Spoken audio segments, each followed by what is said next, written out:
Assalamualaikum and very good afternoon, distinguished panelists and participants, ladies and gentlemen. This afternoon's second plenary session on science, communication and public engagement will be moderated by Dr. Munirah Isa. Dr. Munirah is currently a senior lecturer in the Department of Science and Technology Studies. Her research interest is in the field of bioethics, ethics and religion, and science communication. Without further ado, I would like to invite Dr. Munirah to take the screen and moderate this session. Thank you very much. Thank you so much, Dr. Salim. Okay. Thank you everyone for joining us. Assalamualaikum warahmatullahi wabarakatuh and very good afternoon. Welcome to plenary session 2. So in our shared quest for rejuvenating science and technology studies for sustainability transitions, we acknowledge that this rejuvenation is not just about new technologies or new methodologies, new innovation, or it's not just about scientists, it's not just about academia. At its core, it's about evolving how we communicate and engage with society about these advancements. As we seek sustainable transitions, the narratives we create, the dialogues we foster, and the public engagement are all important. They shape perceptions, influence policies, and determine the success of our sustainability endeavors. So this plenary session 2 on science communication and public engagement is a deep dive into this important aspect of our broader theme. So we are lucky today to have 2 experts with us who will share their insights and experience on science communication and public engagement. We have international expert, Professor Sujata Rahman from Australian National University. Hi, Prof. Good afternoon, Prof. Hello. Yeah, I'm here. Hi. Hi. And then we also have local media expert, Ms. Tan Soo Lin from Science Media Center Malaysia. Hi, Ms. Tan. Hello. Hi. Yeah, I'm here. Good afternoon. Good afternoon. Now, let me briefly introduce our keynote speakers. So our first speaker would be Professor Sujata Rahman. She is Professor and Director of Research at the Center for Public Awareness of Science, Australian National University, ANU. She leads the UNESCO Chair in Science Communication for the Public Good, which the ANU supports. Trained in Social, Cultural and Policy Studies of Science and Technology, STS, she is interested in the forms of expertise needed to respond to planetary crises in the context of diversity in how we know, value, and order things. She was previously co-director of research at the Institutes for Science and Society, ISS, University of Nottingham, UK, and director of the Liverhume Research Program, Making Science Public. And our second speaker is Ms. Tan Soo Lin from Science Media Center Malaysia. She has 15 years of experience in media and was a CNN Journalism Fellow in 2014. She's known for her great work on environmental and science stories and has won many awards. In 2020, she helped start Science Media Center Malaysia, which supports journalist reporting on science topic. It's the first center like it in Malaysia. In 2021, Soo Lin led a big project called PANAS, Climate Change Stories in Malaysia. This project asks local journalists to write about climate change in Malaysia. They made 9 stories in 4 languages. Also, Sulin helped make Malaysia's first digital toolkit, PANAS, for media professionals to learn about covering climate change. Sulin is also Chevening Scholar studying for a Master of Arts in Environment, Culture and Society at Lancaster University. She aspires to bolster the environmental journalism pool and bridge the science communication gap in Malaysia. Okay. So before we go further, let me guide you through how our session will unfold. First, our speaker, Professor Sujata Rahman, will talk about her presentation title is Rethinking Science Communication for Sustainability Transitions. Following that, Ms. Tan Sulin will speak on igniting a scientific renaissance, empowering science communication for effective public engagement. Each speaker will have about 20 minutes. And then after after both presentations, we will have a Q&A session. So please type your question in the Q&A box as we go along. Without further ado, let's welcome our first speaker, Professor Sujata. Professor, the floor is yours. Thank you. Thank you. Thank you so much. Good afternoon, everyone, and salam alaikum. Thank you so much to the Center for Civilizational Dialogue at the Department of STS at the University of Malaya for organizing this conference. It's been really inspiring, and thank you for extending an invite to me. I'm trying to share my screen, but it says I can't screen share while the other participant is sharing. So if we can just sort that out. Perfect. Thank you very much. Yeah, so I was going to say that I feel like a lot of what I wanted to talk about have actually been covered very eloquently this morning. But yeah, let me do my best. So, okay, let me just switch to, yeah, is that the, yeah, that looks like the right view. Am I good to go? Can you see my slides? Yeah? Yes. Okay. So because my talk is about science communication, and in many ways I come from an STS background, so I thought I would start by actually talking a little bit about what do I mean by science communication. Maybe do a bit of a clarification of sustainability transitions in the way I approach it.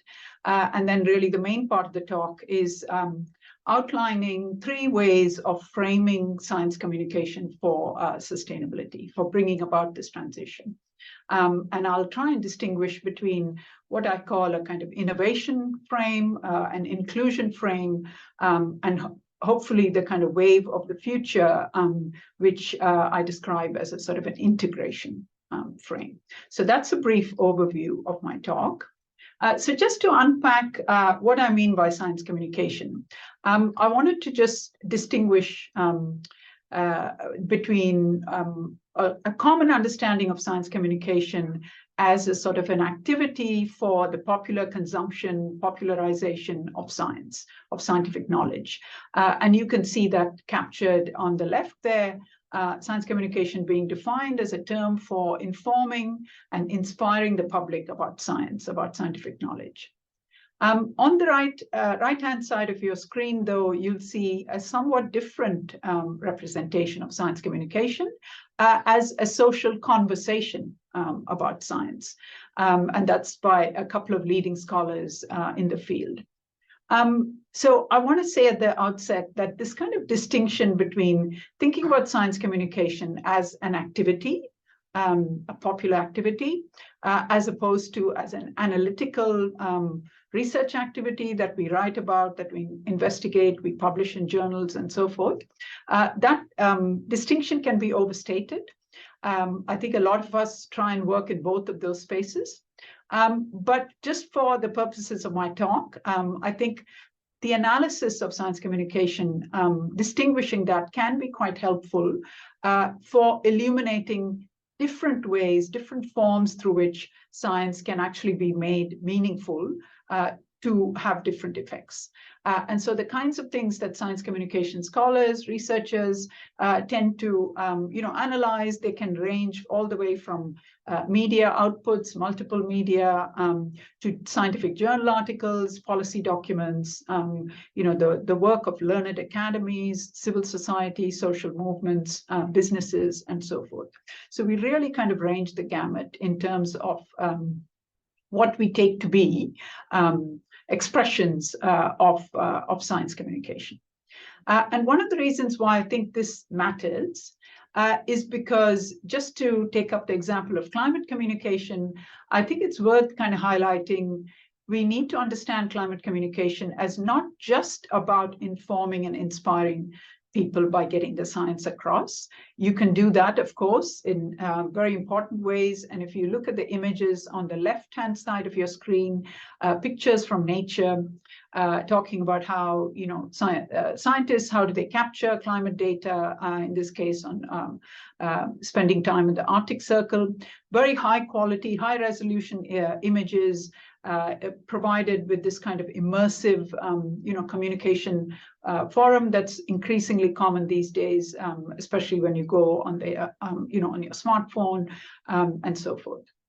So that's one way of communicating climate science. But I wanted to also draw your attention to the image on the right-hand side, which is from a website called Low Tech Magazine.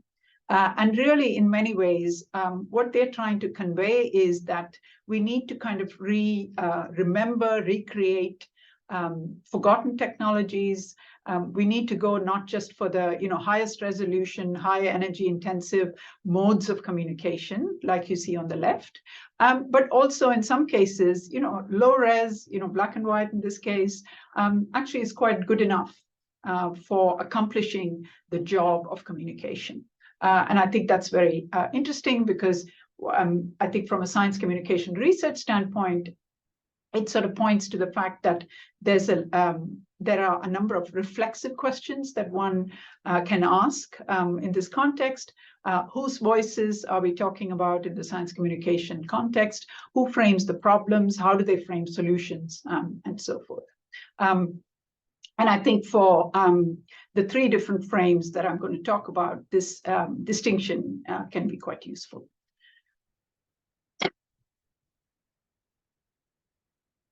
So equally, I want to very briefly distinguish how we can think about sustainability transitions in this space. And here, actually, I want to draw my inspiration from the practice agenda, from the UN Sustainable Development Goals side of things, because in many ways, I would argue that the SDGs signal a fundamental aspiration of about sustainability, which is perhaps less common in the field of sustainability transitions research. Now, this might be a little bit of controversial statement, so hopefully we can discuss that. But again, if you look on the left there, the most widely cited paper on sustainability transitions defines this topic as to do with system shift to more sustainable modes of production and consumption. So those of you know all your SDGs. This is just one of the SDGs, SDG 10, I believe.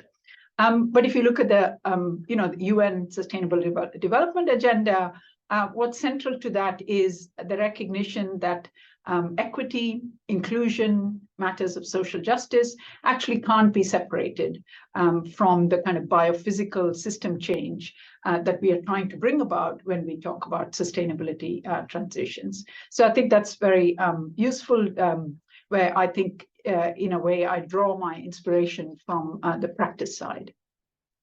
So let me move on the key question in my talk, which is, how then can we understand science communication for sustainability transitions?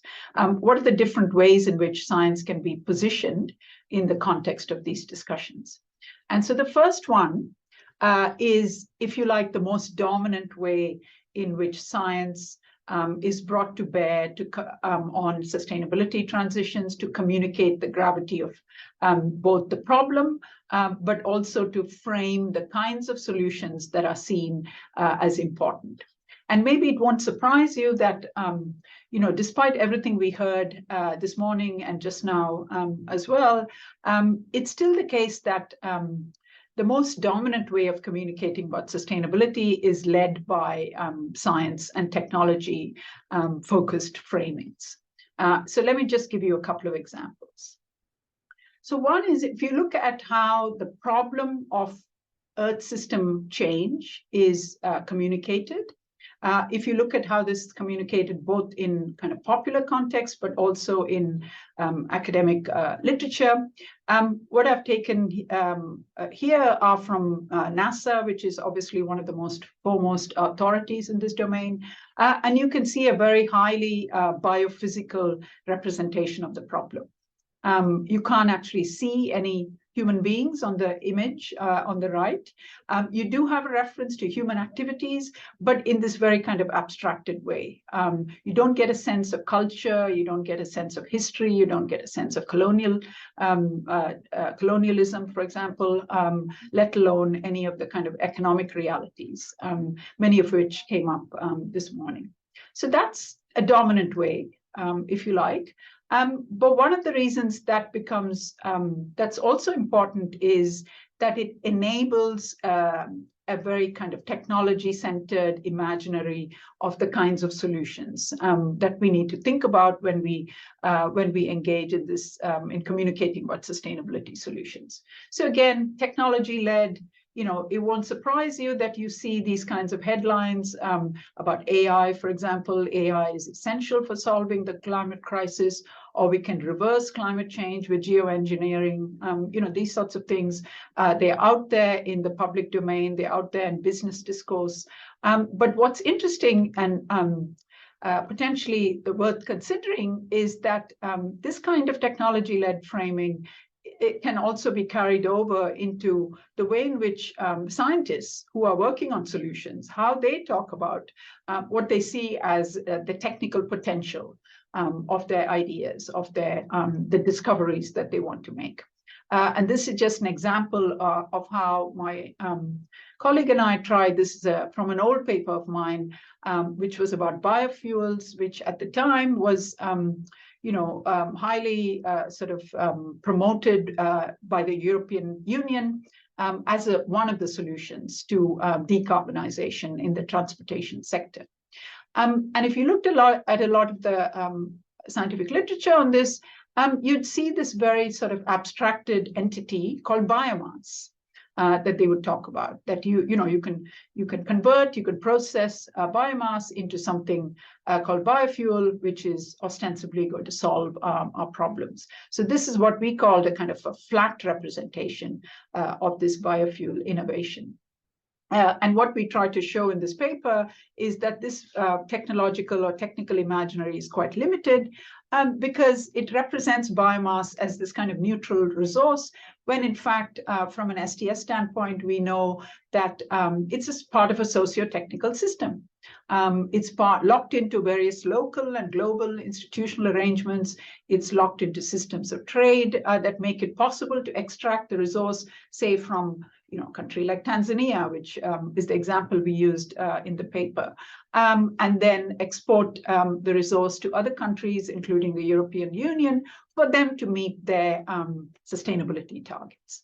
So on the one hand, the impacts of this biomass cultivation was going to be felt in one part of the world, and the kind of benefits in terms of claiming decarbonization credits and so forth were going to be felt in another part of the world.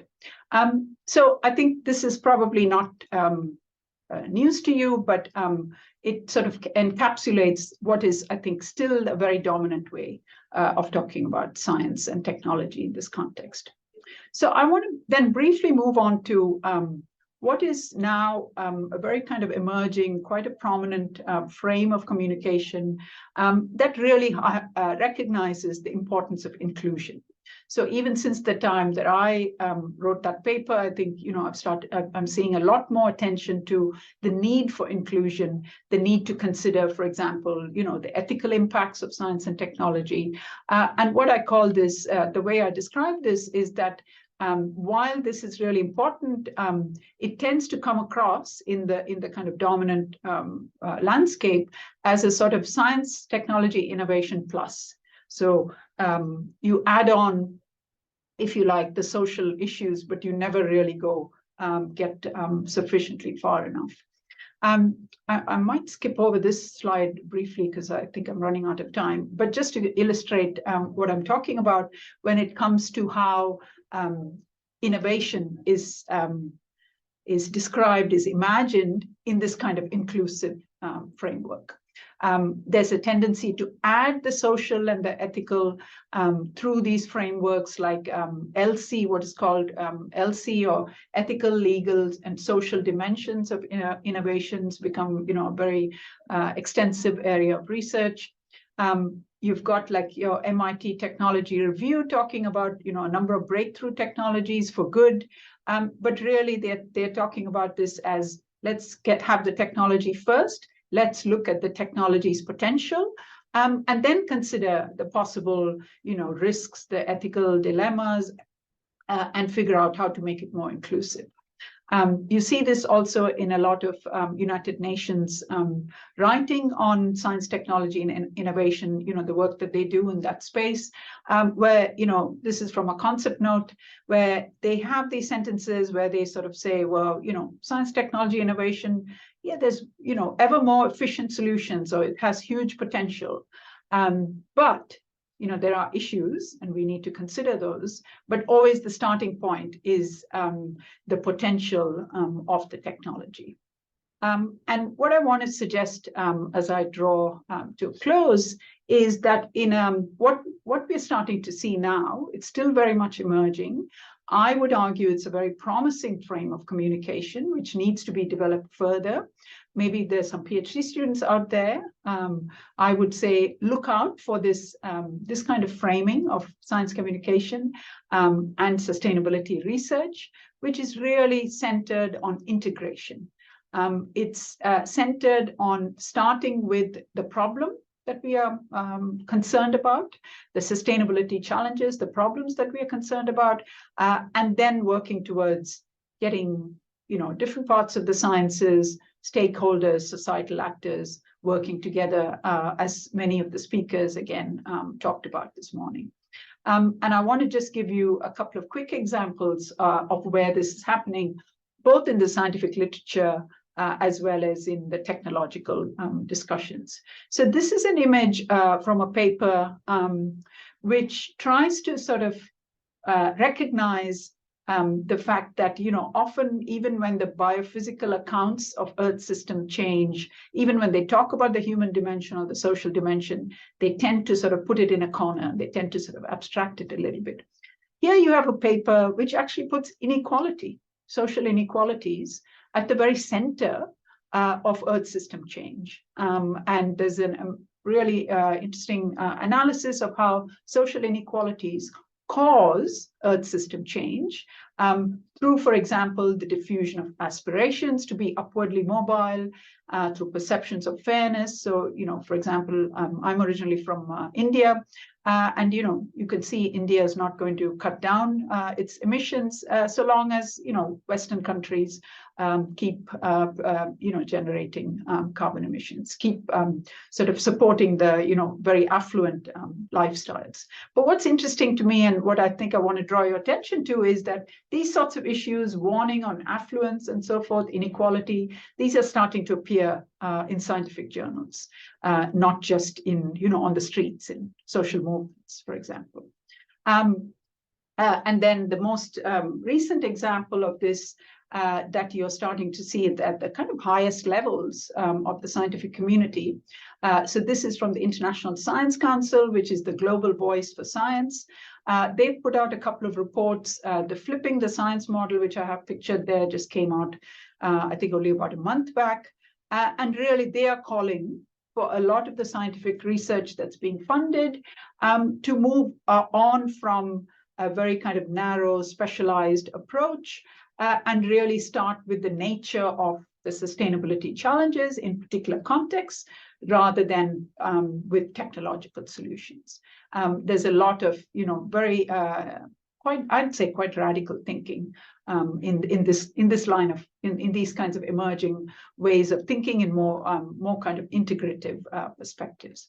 Another quick example there is from the International Resource Panel, which is like the IPCC in the sense of giving science advice to the United Nations, and they have pay particular attention to power relations. In the example that I've picked out here, which is talking about, how do we bring about food system change? It's not just through new technologies. We have to look at the whole socio-technical system, the infrastructures, and all these relationships that you can see pictured there. But interestingly, they also highlight the importance of which actors are more or less powerful, and how do we deal with that? If we really want to bring about this sustainability transformation in the food system. So some really promising developments there, I think. And this is just my last slide, just to say that what we are doing in the UNESCO chair at the ANU in this space is that I think we recognize that not everybody agrees. I think it's very clear from the 3 different frames that I've talked about. People don't agree on how do we approach sustainability transitions, and how do we bring science and technology to bear on that. So what we are interested in really trying to cultivate and foster and build capacity in is the ability to kind of engage between these different narratives, between these different understandings. I haven't talked here very much about differences at the local level, even within in our region, within Asia Pacific, let alone, global differences. I haven't talked very much about that, but obviously there's bound to be those distinctions. So what we are trying to do in the UNESCO chair is to find ways of fostering dialogue and engagement between these different ways of bringing science and technology to bear on the sustainable futures. And I hope some of you will join us in this endeavor. I've got email addresses there if you're interested. Thank you very much. Thank you so much, Professor Sujata. It's very eye-opening, at least to me, I would say. So you talk about at least three way of framing science and technology, innovation, inclusion, and integration. I'm sure the audience has a lot of questions or thoughts to share with us, but please wait. You can just the audience can just type the questions or comments in the Q&A box. Now, I will invite Ms. Tan Soo Lin to present her presentation or her keynote speech. Okay. Ms. Tan Soo Lin, the floor is yours. Thank you.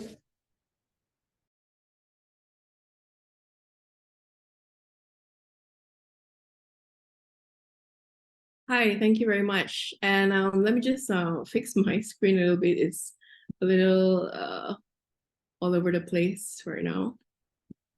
So first of all, let me be clear in such an esteemed audience that I'm far from an expert. I'm just merely here to share about my experiences and what we've achieved in the past 3 years since the Science Media Center, or SMC, was established. And SMC is a platform, information resource center aimed at promoting accurate and evidence-based reporting, especially on complex or controversial science issues in the media. It was co-founded by both Dr. Mahalakshmi Arjanan, who is a renowned science communicator, and me. And the launch of SMC was actually at the height of the COVID-19 pandemic. It was we started off in April 2020, and at the time there was a lot of fake news going around and pseudoscience on COVID-19. And what we did was we roped in experts and scientists to debunk all the misinformation in a very layman language through articles, write-ups, as well as webinars. And if anything, this pandemic just proved just how important effective science communication is. And essentially, what we aim to do is to facilitate more engagement between media and scientists. Coming from a 15-year background in media and communications and having dealt with scientists in the past, there clearly is a gap in science communications in Malaysia, which we hope to help bridge through capacity building training for journalists and scientists to better communicate their research, especially to the media.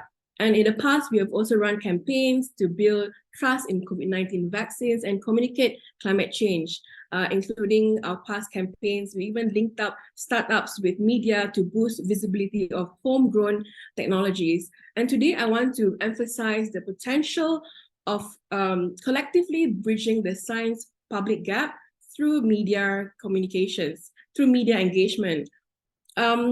But first, let's look at a very eye-opening fact. Most Malaysians, and trust me, it's just not just a Malaysian thing, I'm sure there are actually pretty dark about climate change and its impact. According to a survey by Yale University, a whopping 61% of people said that they either know little or never have heard of climate change, despite all the extreme weather events that we are experiencing. And just last month, we saw flood displaced, just in March, displaced more than 50,000 people in Malaysia, and fewer even lost their lives. And with climate change, we will see more severe events happening. And the reality is that we are no longer in a global warming anymore. We have entered an era of global boiling. And last month, we also saw the hottest temperature ever recorded. And this seems to be not just a head scratcher, it's a wake-up call for all of us. Some may attribute the low awareness level to maybe a lack of education, for example. But in reality, most of the information out there is often too technical and scientific, making it hard for general public to understand the issue. And not to mention, they're also mostly available in English. And I believe this is a challenge for most of you as well when communicating your science. And so with the support of British High Commission in 2021, SMC kicked off a project called Panas Climate Change Stories in Malaysia. It's a team effort with climate experts, activists, and as well as science journalists. Our aim was simple. We want to encourage local journalists to produce climate change stories in a way that people can relate to. And we also created a toolkit on climate change for local journalists.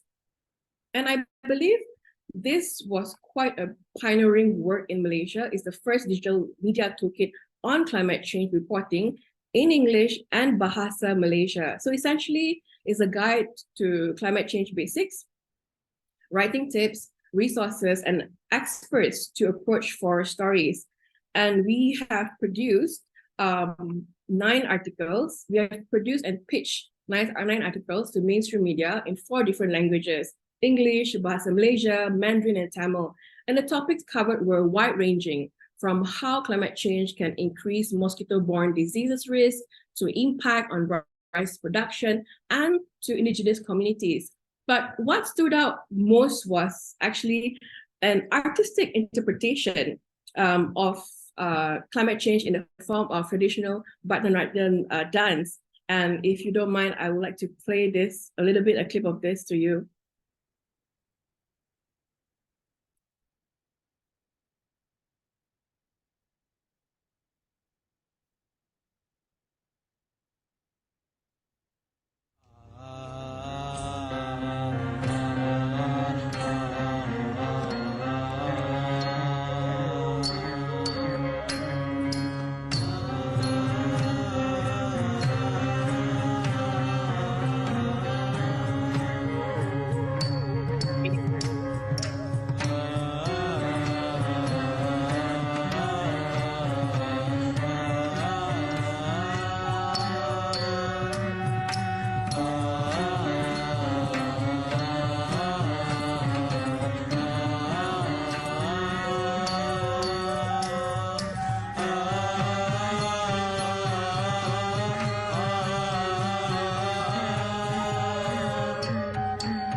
Yes, and we find that, sorry, and we find that it's so refreshing, for example, and it's so, in fact, so ahead of its time in Malaysia especially. Essentially, this is a marriage of art and science at play, right?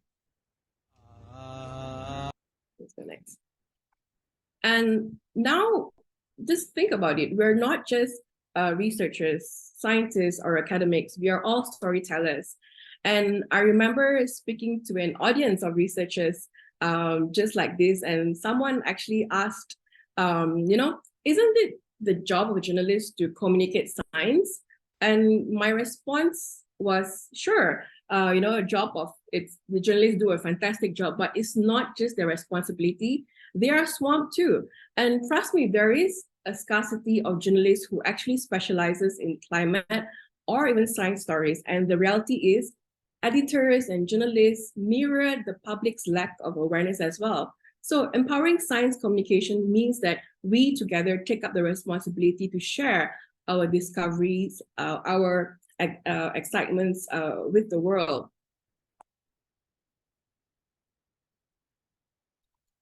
So let's travel back in history for a moment, the Renaissance, and a time when an explosion of ideas and knowledge shaped the world. And today, I believe we are standing at a crossroad where we have a chance to create a whole new Renaissance, a scientific Renaissance, if you will. And it's not just about us or about a journalist, but it's about collective effort, making science accessible and engaging for everyone. And that brings me to this science communications feedback loop. In this science societal system, scientists are, tasked with research, analysis, and communication.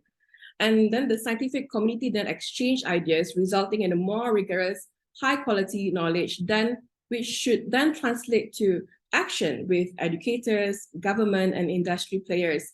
And ultimately, the public benefits from it, which in turn informs science at all levels. However, the scientific process does not easily accommodate people outside of academia.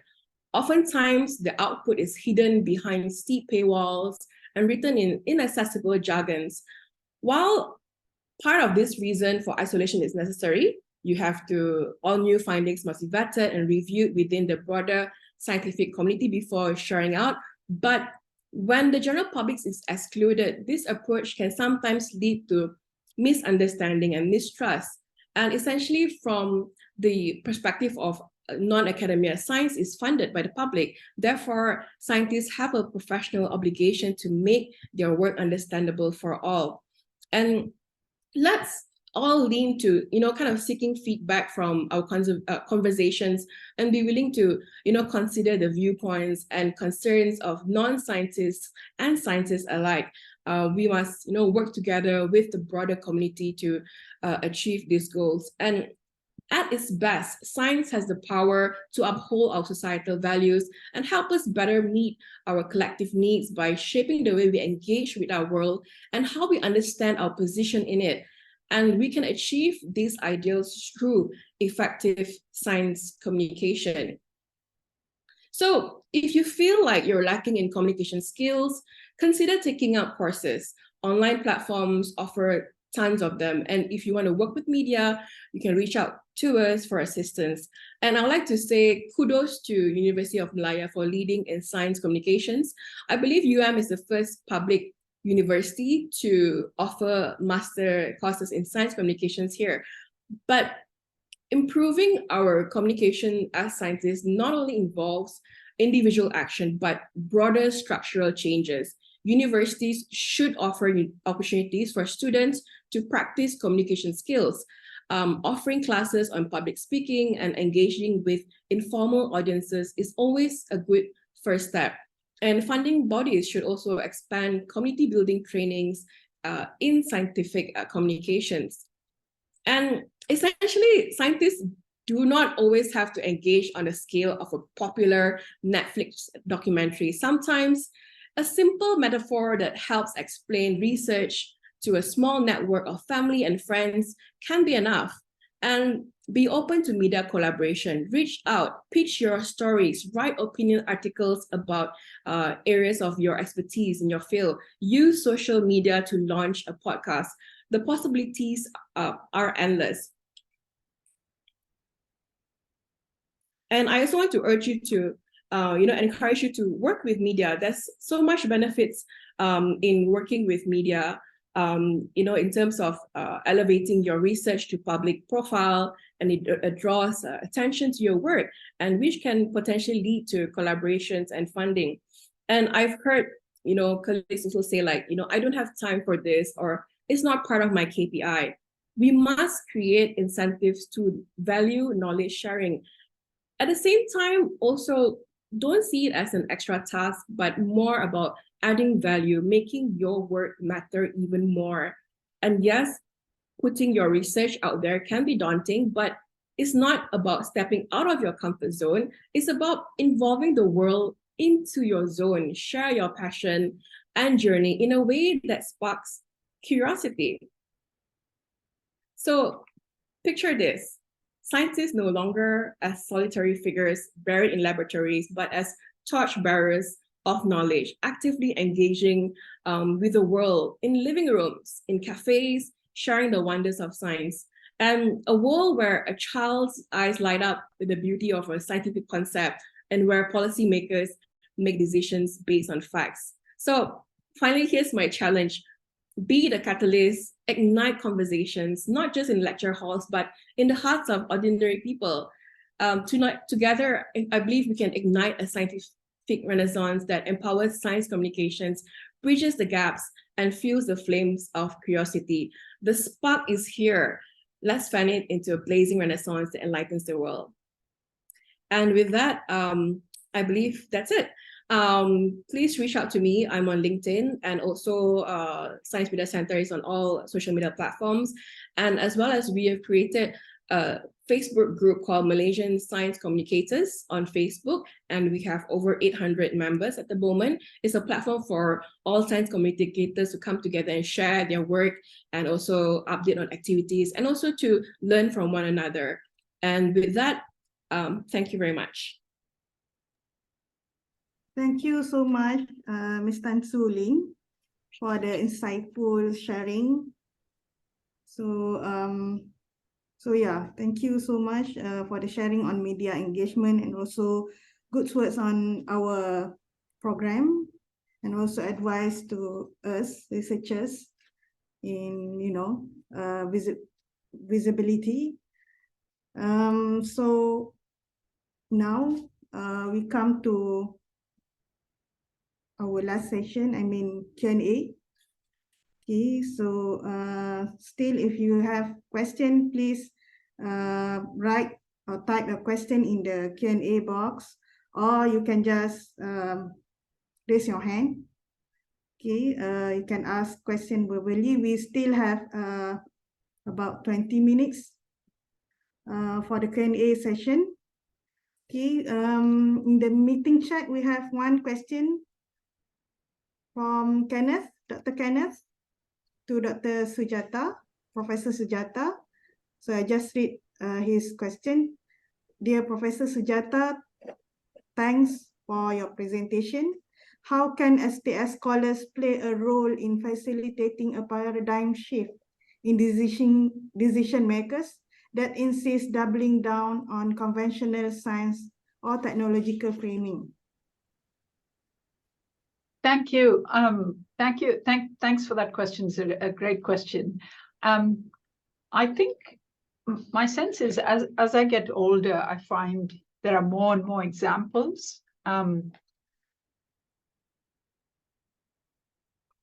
people, espousing some of the critiques that I talked about, but not just doing a critique, but actually offering alternative ways of approaching these issues.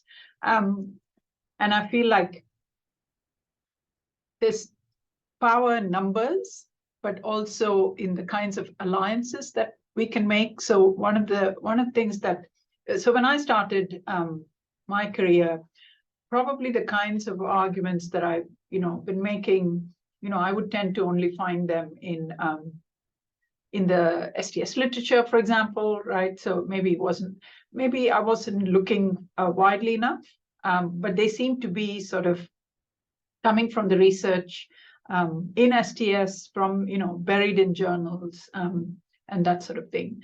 But I think in the space of, I don't know, 10, 15 years, what's quite remarkable is these kinds of arguments are not just the domain of STS scholars. It's out there. It's, I gave the example of the International Science Council, for example. I find this with, speaking with learned academies. I thought we heard a fantastic opening speech from the president of the Malaysian Academy of Sciences.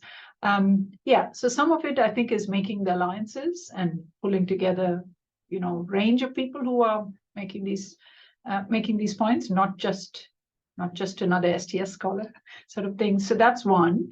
But maybe the other one is we still have a lot of work to do to develop the alternatives, right? So I think, going beyond the conventional science technology framing, given that it's so embedded in the way in which we approach a lot of these sustainability challenges, we have our work cut out for us. We need to find examples that demonstrate you can do things differently. And I think actually there are lots of those examples in food and agriculture, for example, energy.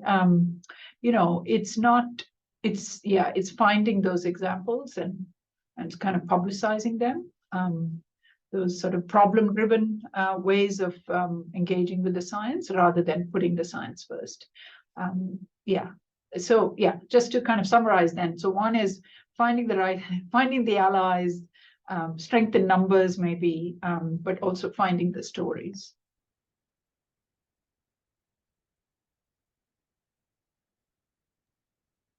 Thank you, Professor, for that.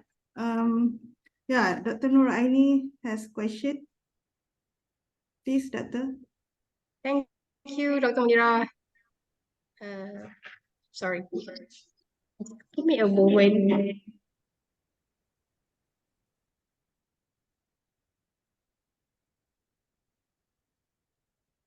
Okay.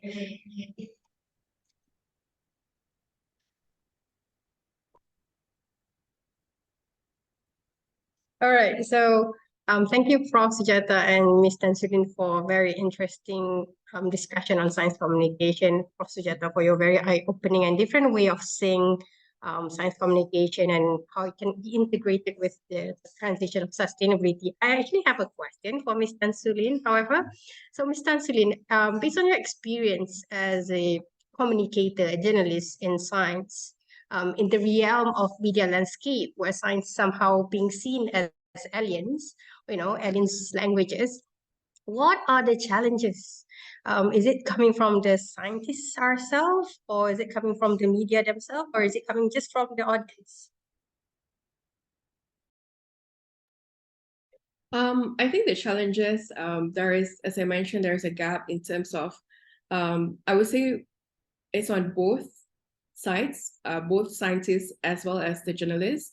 For example, when I was covering, interviewing this award-winning scientists, and I was just asking them, can you tell us, what have you found out, how can it help the society? And the person or the interviewee was literally just spitting out abstracts, and they weren't able to say it, in a very layman manner. I feel like they also face the frustration of not being able to answer it in a way where people understand. And then when I ask them to repeat again, can you repeat it in a very simple manner English, and they are still unable to do so. So I think this is the basis of, what are the main challenges as well in trying to translate, technical scientific jargons and scientific, findings into everyday layman audience. And at the end of the day, journalists are your layman audience. They represent your layman audience. So you have to help journalists to help them help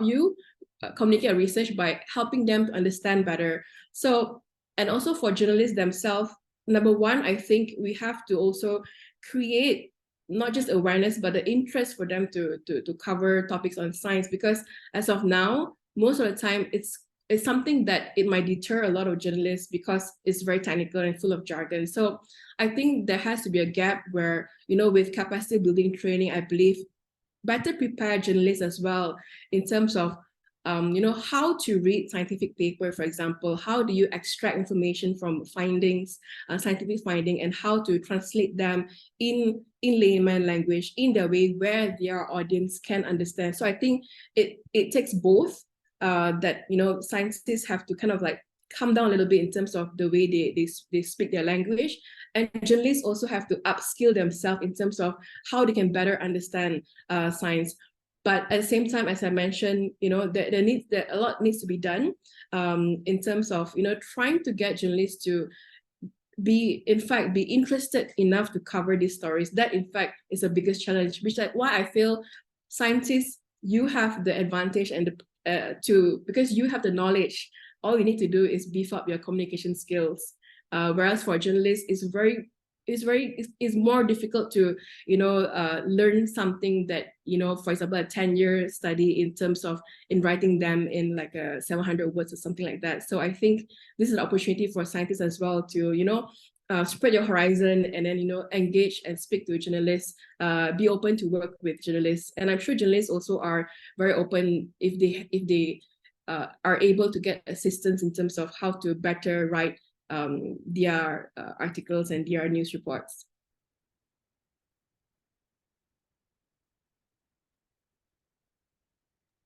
Can I ask a question Oh, of okay. Sue? It's okay. Yeah, do you mind?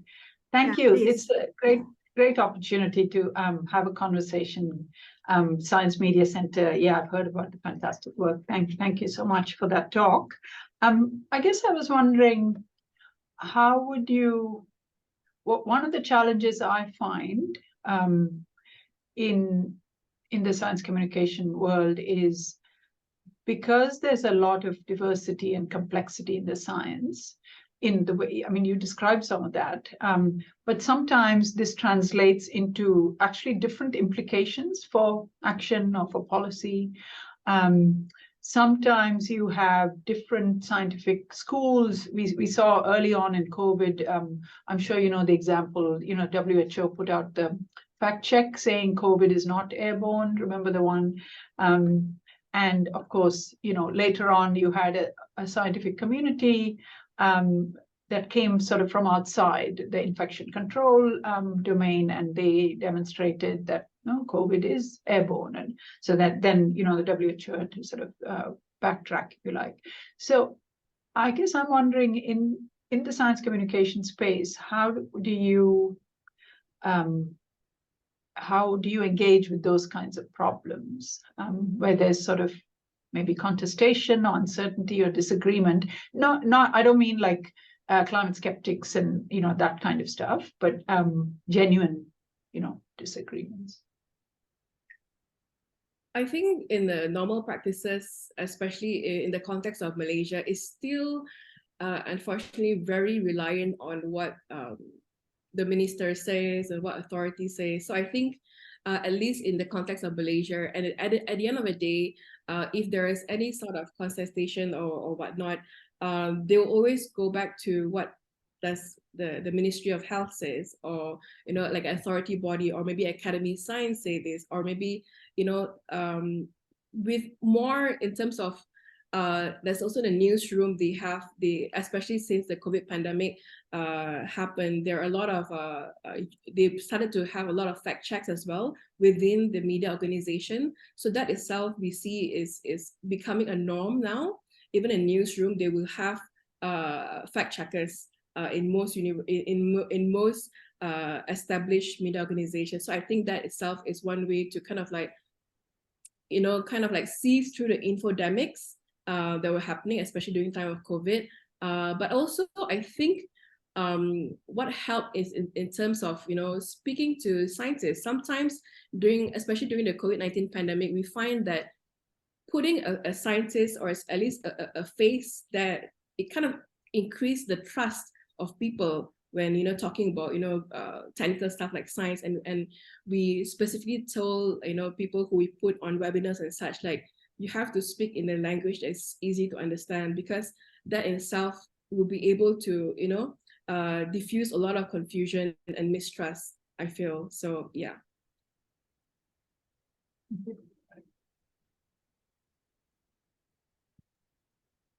Thank you. So any questions? I do have a question for Professor Sujata. So normally we focus on, you know, the popular definition of science communication to enhance understanding on the public side, and the scientists like communicates the facts or their findings to the public. So based on your study, I would like to know, you highlighted the 3I: innovation, inclusion, and integration.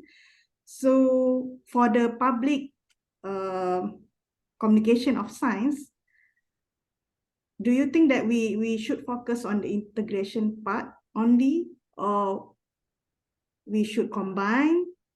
Yeah. Thank you. Yeah, that's a great question. So yeah, should we focus on this kind of integration ethos, or yeah, actually combine it with the more science-led approach or the more inclusive approach? Now, obviously, I sort of distinguish these three things almost like deliberately to, you know, to make a point. I think in practice you'll find there'll be, so for example, when Sulin, when you talked about climate communication, in a way, sometimes I think I heard you say it was about communicating the science, but then you know, you had the example of the dance and communicating through dance, for example, which is quite different, right? Like it's another form of knowledge, or another knowledge system, if you like. So I think in practice, these three, you can't mandate that, you know, you just do the integrative kind of approach. I think in practice, these three things will combine in some ways. I mean, certainly, one of the reasons even that I distinguish between the kind of inclusive approach, which obviously you know, that's a good thing.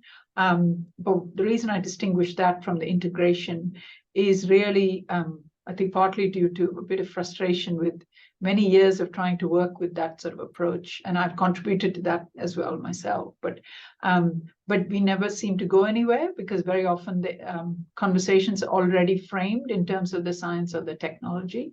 And so it becomes very difficult to, you know, get some of these other issues across. So yeah, I'd say in practice, yeah, all of those things will be needed. I mean, in some cases, yeah, it may be that you need a scientist to explain, yeah, the phenomenon that you're interested in, and so forth. So yeah.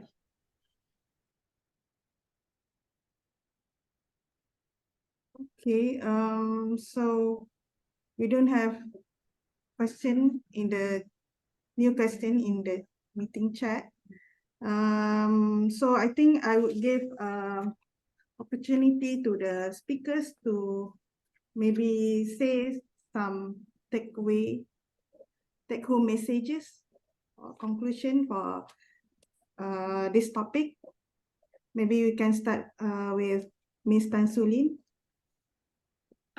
Yeah, I think I just want to add, like, I'm always very excited to speak with you know, group of scientists and researchers, because I think you guys are so brilliant. You're among the, you know, creme de la creme, and I just sometimes wish that, you know, we open up more and, you know, engage with the community much more. And I think for me personally, at least, I do want to see in the future, you know, more platforms where hopefully we can have like a network of scientists and journalists together, working together, because that's actually where I started my you know, journey of science communication, was because of this platform where there was a science journalism workshop, and journalists were paired with scientists, and we worked together collaboratively to come up with you know, a story. But, as the process goes on, you develop the relationship.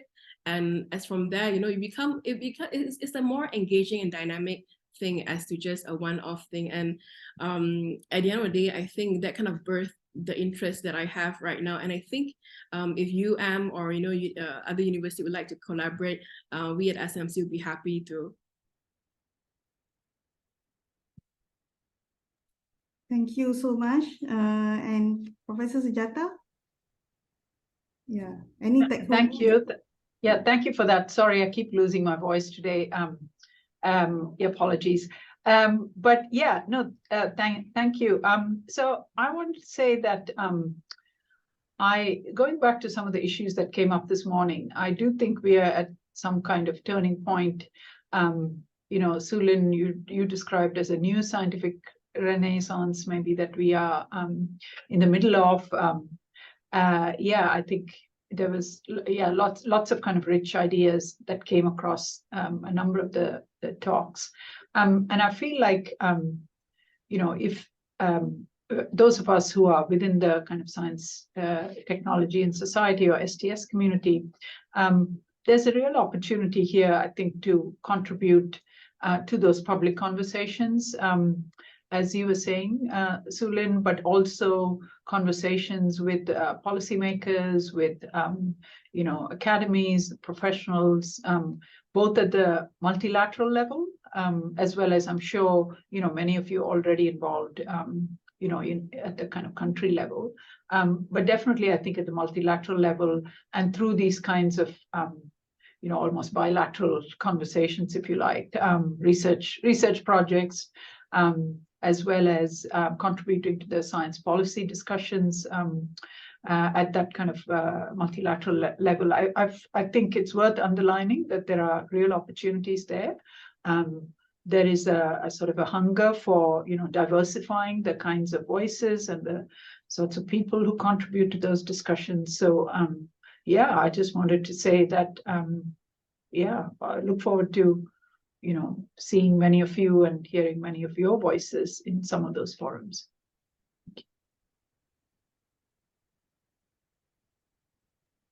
Thank you, Professor. Dr. Nuraini, do you have comment or what? No? Okay. I was actually clapping, but I actually wanted to address one question from Okay. people were not, having all this. My voice is not here. Okay. Okay, right. So there's a question from Prof. Sujata regarding, the contradictory findings regarding COVID. Previously was not airborne, later on was airborne, and then what happened with the public's perception. What I learned is not a common understanding that science is rather tentative, even though it's evidence-based. It's open for any new findings. That's not something that's accepted by the public. People usually think that whatever the government says, whatever the scientist says, that it is what it is. There's nothing new. And this brings roots for, to be honest, all these conspiracy theories, right? Sure. I think we should inculcate to the public that and it's people are not so even though we are holding based on evidence-based facts, it's still open. That's something that people need to understand, and I think also the scientists need to keep saying it, keep communicating to the public. I agree. I think in the way that both sides, if you like, communicate about these issues, there's absolutely a need to recognize that sometimes what's taken to be the evidence is going to change, because that's to do with the let's face it, scientists are started investigating some really complex phenomena, right? Like, so, part of it is to do with the complexity of the phenomena, but part of it is also to do with the fact that there are different disciplinary lenses, even within science, right? So I think with the COVID example, it came from people who were, like, the old view, if you like, came from within infection control. And, again, with good reason, this was part of their epistemic paradigm, if you like. And then you had people who came from sort of building physics and architecture and those kinds of disciplines. And, they investigated this phenomenon of viral transmission with different standards and different approaches. So I think in the end, it's interesting how, the different epistemic paradigms sort of converge, and they reached a kind of resolution. But I agree that it's very important in communicating, both I think from the scientist standpoint, but also from the public, that we represent, we sort of have a shared understanding of what science is like, and how it can contribute to these policy issues. Yeah, absolutely. Right. Thank you. Yeah, thank you. Thanks so much. So I think we come to the end of this session. Yeah, I would like to thank our speakers, Professor Sujata and Ms. Tan Sulin, for their insights, very deep insight, very rich sharing, and all participants, Dr. Kenneth, Dr. Nurul Aini, for the active participation. I hope that we can have a separate session or separate forum for discussing this, complex or rich aspect of science communication and public engagement. So thank you so much today. We hope to see you again in the future. Thank you and take care. Over to Salim, Dr. Salim.